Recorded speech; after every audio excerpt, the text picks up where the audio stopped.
L'after jusqu'à minuit avec Daniel Riolo, Jérôme Roten, avec Mathéo, notre supporter qui est là avec nous, auditeur, supporter du PSG d'ailleurs au passage, et avec vous au 32-16. Tu voulais répondre quand même à Jérôme avant qu'on commence notre nouvelle rubrique Fais ton mercato sur Pépé et le PSG. Non, je sais pas s'il y a réellement une vérité là-dessus. Pep, quand j'ai entendu ça, je lui dis d'abord, première chose, c'est dans quel état il est. Si physiquement il est en forme, c'est quand même une sacrée recrue. Le mec, l'année dernière, quand tu vois ce qu'il fait dans la défense du Portugal à l'Euro, c'est un monstre. Et très franchement, il n'y a pas l'équivalent au PSG aujourd'hui. Donc dire tu le prends pas parce que tu as un tel ou truc muche ou machin, non. S'il est en forme, il est titulaire. Mais c'est les autres qui doivent se poser des questions. C'est même à te demander si tu ne mets pas Pep Kipembe même, quasi. Ouais, non, mais attends. S'il est en forme. Oui, mais d'accord. S'il est en forme. Aujourd'hui, le problème, c'est que je ne connais pas. C'est difficile de parler parce qu'on n'a pas l'état physique. Mais Pep, l'année dernière à l'Euro, c'est un des meilleurs joueurs. Hein. Non, mais il est monstrueux. Et cette année, il est tout le temps blessé. Et l'année, lui aussi, il a gagné la Ligue des Champions avec le Real. Et cette année-là, il est monstrueux. Pep Ramos, il n'y avait pas l'équivalent en Europe. Hein. Oui, mais vous avez un souci dans tous les raisonnements, c'est Thiago Silva. Mais oui, c'est ça. Voilà. D'accord. Comment tu gères le retrait de Thiago Silva ou l'association des deux, parce que ça peut être aussi l'association des deux. Parce que Thiago Silva déchargé de la pression prise par un mec qui a peur de rien à côté. C'est quand même un défenseur qui a un énorme talent et qui est un des meilleurs du monde. Et Marquinhos et Kipembe. Mais de toute façon, à partir du moment où tu te renforces, il y a toujours des choses à expliquer. Hein. Il y a toujours des choses à expliquer. Mais attends, il n'en demeure pas moins que la charnière Thiago Silva, Marquinhos, sur ce qu'on a vu en Ligue des Champions, ça me semble pas complètement suffisant.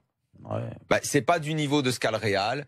Quand tu vois encore ce que fait Ramos samedi soir, du coup, Daniel, non seulement il est fort, mais en plus il a un degré de saloperie en lui qui est au sommet. Mais il n'empêche que c'est ça. Comme quand Piqué, Mascherano, attends, Daniel, tu vas pas me mettre en avant le match de Barcelone, encore le ressortir, alors qu'on était là encore. Mais même en Ligue 1 contre Nice, c'était inexplicable. Non, mais même par ailleurs, le match aller, c'est Kipembe qui joue. Et même dans les autres matchs, je suis pas sûr que cette charnière, pour les gros combats européens, ce soit le top. Donc, je sais pas si c'est ça. Est-ce que, j'en reviens, c'est son état de forme. L'âge, moi, j'ai souvenir d'avoir cru, et c'est arrivé pour pas mal de joueurs, d'abord que Dani Alves s'était cramé. Et les recruteurs, tout le monde s'est trompé là-dessus. J'ai souvenir en 2010, il arrive l'année d'avant, d'avoir beaucoup douté de ce que pouvait encore faire Lucio quand il arrive à l'Inter.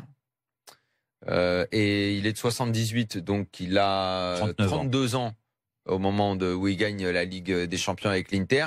Franchement, la charnière centrale, quand il est avec comment s'appelait l'autre qui était un joueur aussi, Walter Samuel. Il a 32 ans, il a pas 34. Et que il a 33 Pep. Non, 34. Tu mets en avant Dani Alves, je veux bien, et moi le premier, parce qu'on a entendu des choses, il part de Barcelone, il est cramé. C'est encore plus jeune, Dani Alves. Mais bon, Dani Alves, techniquement, déjà, il sait quoi faire du ballon. D'accord. Il n'empêche qu'on pensait qu'il était cramé. Dans ses caractéristiques. Attends, c'est pas un manchot, Pep. Hein. Non, mais je te dis pas que c'est un manchot, mais tu lui demandes quoi? Avant tout, qu'il aille au charbon, physiquement, qu'il soit prêt, et que s'il a un petit problème physique, qui relance contrairement à Dani Alves, c'est du velours, hein. C'est du velours. Moi, c'est son état physique. Attends, si tu décides ça, c'est que tu décides de tout casser au Paris Saint-Germain aujourd'hui. C'est tout. Et c'est peut-être la priorité aujourd'hui. Oui, exactement. C'est quoi la priorité? Les latéraux, déjà. Les latéraux, c'est une priorité. Le milieu de terrain, il faut le refaire. Le milieu de terrain. Mais moi, je vois que c'est tout qui est une priorité. Jérôme, Daniel, notre nouvelle rubrique et Mathéo. Ce qu'il faut, c'est du caractère. Nouvelle rubrique, justement. Tiens, on va en avoir besoin de caractère dans notre nouvelle rubrique. Fais ton mercato. C'est tout de suite dans l'after.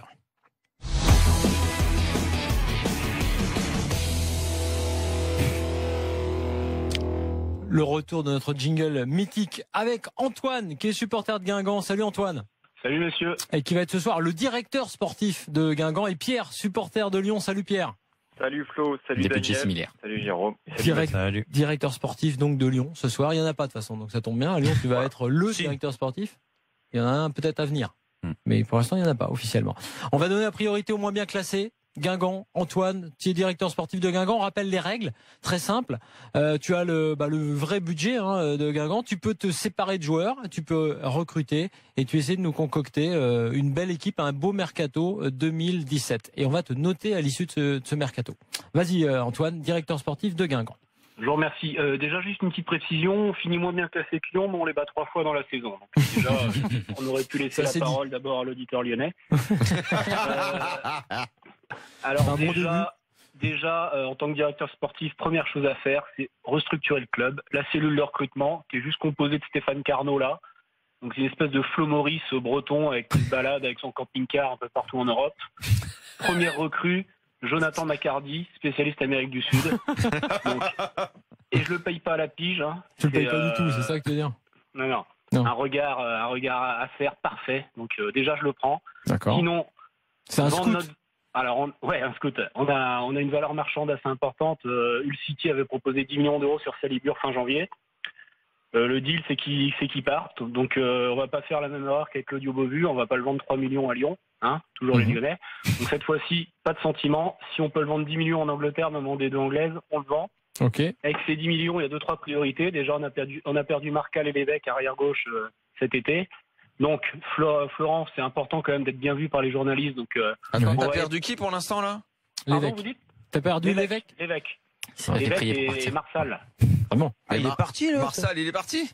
Marsal, il était prêté par Benfica. Du coup, c'est 5 à 6 millions. Donc, on peut pas se permettre de mettre ça sur l'arrière-gauche.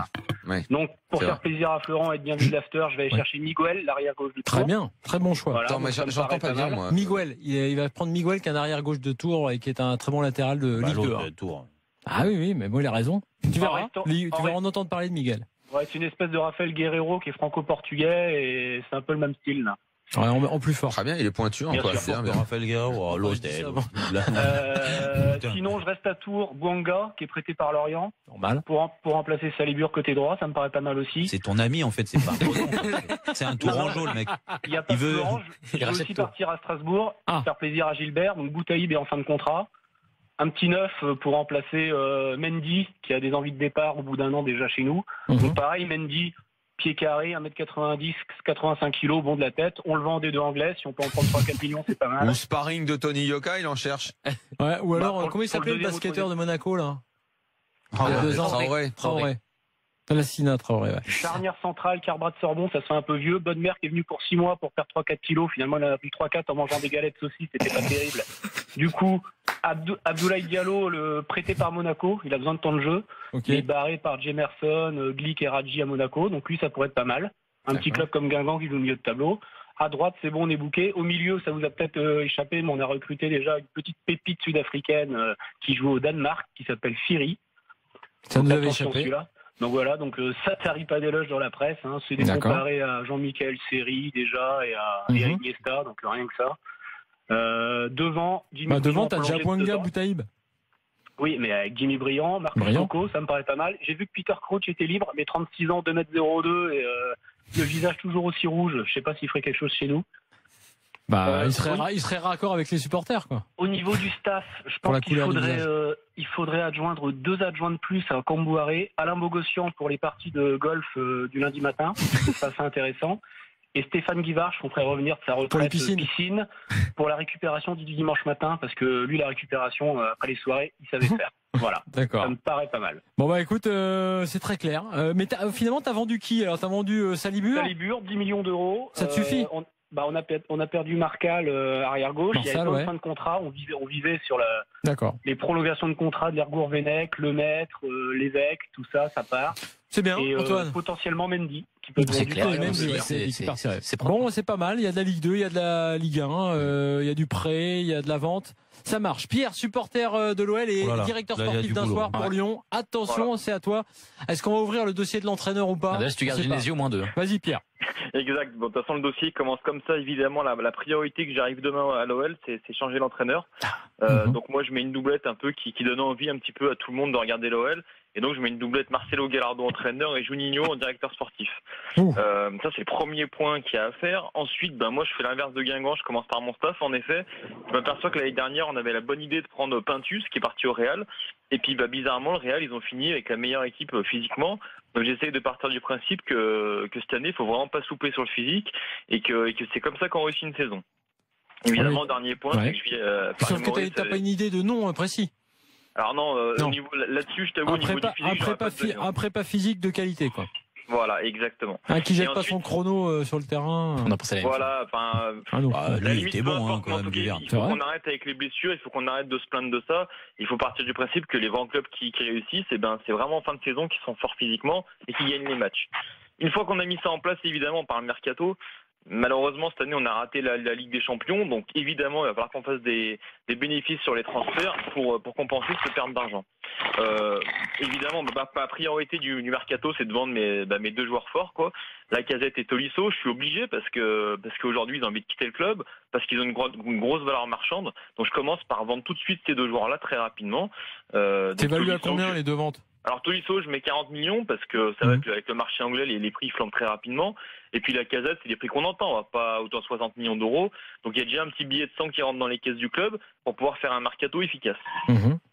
Très rapidement, d'ailleurs, je fais vite des achats pour éviter de jouer au club qui est plein d'argent et puis qui est des surenchères. Donc moi, je vais piocher à Guingamp. Parce qu'il y a un bon arrière-gauche qui est Marsal, donc il vaut 5-6 millions. Et du coup, on peut se permettre d'aller le chercher. Un joueur qui a fait une belle saison. Évidemment, en défense, je vais commencer par les départs quand même.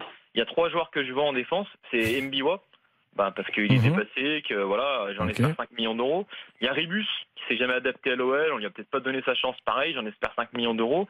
Et puis Raphaël, parce qu'il nous a coûté 30 matchs cette année. Et moi, je peux pas supporter d'avoir un joueur qui fait pas le boulot défensivement. Donc déjà, je vends Raphaël. D'accord. Puisque je vends 3 défenseurs, j'achète 3 défenseurs.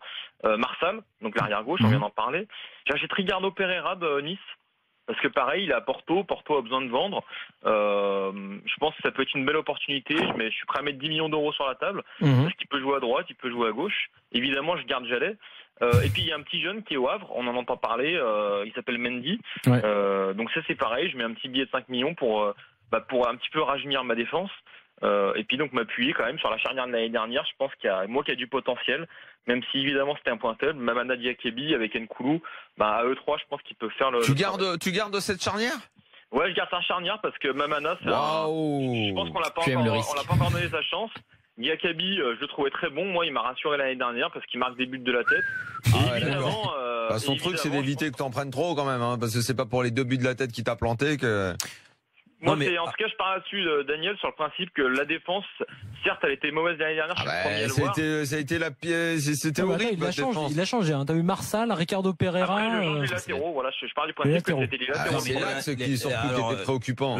L'arrière gauche, c'est une priorité. Ça, c'est sûr. Vraiment une priorité. Après, moi, je suis pas en désaccord quand il parle de Diakabi. Diakabi, il est jeune et il faut qu'il progresse. Non, mais Mamana, on l'a pas vu assez. Mamana titulaire, Mamana titulaire avec l'Argentine de Sampaoli. Et Mamana, j'ai pas de problème, je veux voir.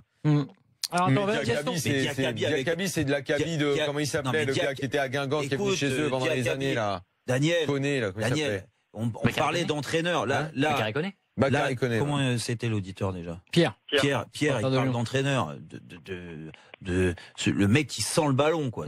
Donc, qui est capable de te faire progresser des joueurs. Diakabi, il peut progresser avec le discours d'un nouvel entraîneur. Laissons-le finir. Laissons-le finir pour le milieu. On l'a vu cette année. Le milieu et l'attaque, vas-y. Ouais, parce que pour finir sur la défense, on a quand même du coup Juninho Gallardo sur le banc, l'Amérique du Sud. Donc derrière, on a Pereira, Marsal et Mamana. Ça sent quand même l'Amérique du Sud. C'est un petit peu l'idée quand même de la défense. Au milieu de terrain, bon, évidemment, on est d'accord qu'on a perdu Tolisso. Moi, je vends Darder parce qu'il n'arrive pas à s'adapter à l'OL. Et je pars du principe qu'au milieu de terrain, on garde Gonalon, Toussard et Ferry. Et j'achète un 4e joueur et je prends de Gatsevi qui est français, qui s'appelle Nzonzi. J'essaye de mettre un petit billet de 15 millions sur la table pour renforcer mon milieu de terrain. Et dans tes mecs là, c'est lequel qui a un peu de ballon, qui le Sud-Américain là, je pense que Gallardo, si tu leur annonces les 3 milieux là, ils vont se pendre. Alors ils vont dire le ballon, il va ressortir comment? Devant, tu mets qui? Là, il a 100 millions, on n'a pas. Qui est-ce qui te nettoie le ballon? Alors moi, je joue avec 2-6 et là, on va arriver un petit peu sur la folie et puis sur le plaisir quand même de regarder l'OL jouer. Évidemment, il y a 4 joueurs offensifs. Donc à droite, moi je vais chercher Bouffal qui est en Angleterre et qui a pas réussi une grosse saison. À gauche, évidemment, Depay. puisqu'on a mis de l'argent dessus, il faut évidemment le voir. En attaque, puisqu'on a vendu la Lacazette, je laisse évidemment Fekir en espérant qu'il retrouve son niveau. Et j'associe, j'achète 2 joueurs pour mettre un peu de concurrence. Ben Yedder qui est à Séville, parce que je pense qu'il a pas fait une grosse saison, qu'il est abordable pour nos finances. Et puis le joueur qu'on a raté l'année dernière pour pas grand chose, qui est parti en Chine, le Colombien Martinez.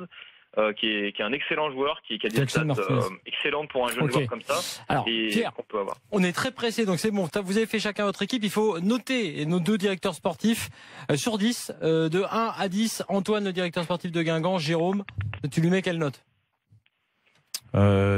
Je lui mets 7 sur 10. 7 sur 10 pour Antoine. Moi, connaissance du dossier, connaissance du niveau de recrutement que peut faire Guingamp, je lui mets facilement 8,5 sur 10. 8,5 sur 10 pour Antoine. En revanche, pour le Lyonnais... Pour Pierre, Antoine, Daniel, pardon. Il y a beaucoup de bonne volonté. La volonté de changer beaucoup de choses, ça c'est primordial, ça il a compris. Maintenant, je suis pas vraiment d'accord avec ces dossiers, l'analyse globale. Je lui mets juste la moyenne parce que vraiment il veut changer les choses et que c'est louable, il a compris. Je lui mets 6. Ah, 6. La moyenne, c'est 5 la moyenne sur 10. J'ai dit un peu plus de la moyenne. Ah, j'ai compris juste la moyenne. Vas-y, Jérôme. Moi, je lui mets un 7 aussi. Juste pour le fait. C'est pas l'école des fans. Hein. Il a le droit. Quoi. Écoute, il faut partager un moment. Faut trancher. Ça y est, c'est fait. Un peu, là. Un 7 parce que il me plaît avec sa doublette Gallardo Juninho. Ça respire le football. Moi, je mets 8 sur 10 à Antoine, le directeur sportif de Guingamp, parce qu'à mon avis, il fait les bons choix et il va taper en Ligue 2 pour Guingamp, c'est bien. Il va à Tours, c'est ça. Et je mets 7 sur 10 à Pierre parce qu'il fait le plus important pour l'avenir. Il change. Avec Gallardo, Juninho, il fait une révolution. Alors ça c'est vrai que j'ai un peu passé au-delà de ce changement qui est important, donc je reviens, je mets 6,5. 6,5, il a gagné un demi-point. Mais quand même, c'est très important.